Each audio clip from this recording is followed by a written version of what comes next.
sing hallelujah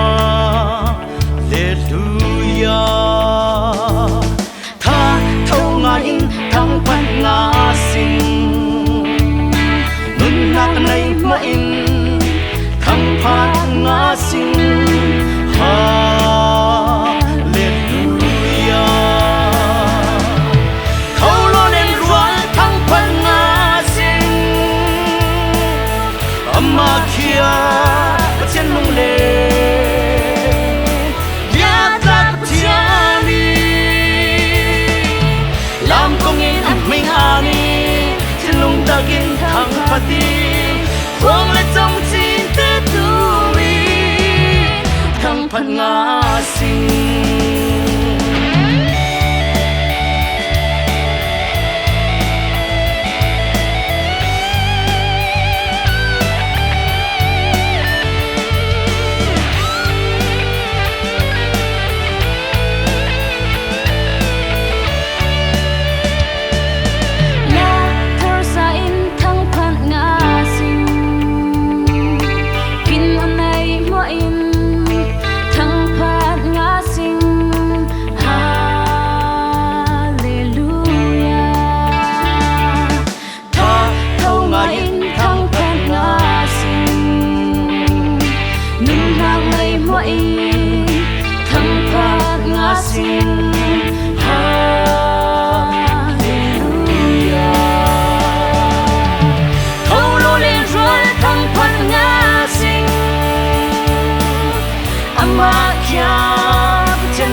kinh thang phati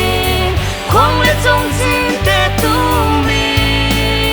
thang phan nga sing thâu lo len rual thang phan nga sing amma kia chen nong le ya ta pachani lam kong in am ming ani chung ta kin thang phati kwang le trong chin te tu mi